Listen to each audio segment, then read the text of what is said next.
जुनी car scrap करा आणि सवलत मिळवा. नितीन गडकरींची नवी घोषणा. देशातील वाढते प्रदूषण कमी करण्यासाठी केंद्र सरकार विविध उपाययोजना राबवत आहे. याचाच एक भाग म्हणून केंद्र सरकारने जुन्या वाहनांना स्क्रॅपिंग धोरण लागू केले आहे. या धोरणाअंतर्गत केंद्रीय रस्ते वाहतूक आणि महामार्ग मंत्री नितीन गडकरी यांनी नवी घोषणा केली आहे.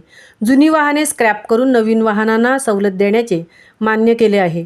नितीन गडकरी यांनी सोसायटी ऑफ इंडियन ऑटोमोबाईल मॅन्युफॅक्चरर्सच्या मुख्य कार्यकारी अधिकाऱ्यांच्या शिष्टमंडळाशी याबाबत नुकतीच सविस्तर चर्चा केल्याचे कळत आहे. त्यानुसार जुनी प्रदूषित वाहने टप्प्याटप्प्याने काढून टाकणे हा वाहन स्क्रॅपिंग धोरणाचा प्रमुख उद्देश आहे. 1 एप्रिल 2022 पासून हे धोरण लागू करण्यात आले होते. त्यानुसार मार्च 2025 पर्यंत 90,000 जुनी वाहने भंगारात बदलण्याचे सरकारचे उद्दिष्ट आहे. जुनी वाहने स्क्रॅप केल्यानंतर नवीन वाहनांवर सूट देण्यात येणार आहे. ऐन सणासुदीत केंद्र सरकारने केलेल्या नव्या घोषणेमुळे वाहन खरेदी करणाऱ्या ग्राहकांना दिलासा मिळाला आहे. प्रवासी वाहन उत्पादक स्क्रॅप केलेल्या वाहनांच्या बदल्यात नवीन कार खरेदीवर 20 रुपयांपर्यंत सवलत देतील. मर्सिडीज बेंझ इंडियाने विद्यमान ऑफर व्यतिरिक्त 25,000 रुपयांची सवलत जाहीर केली आहे.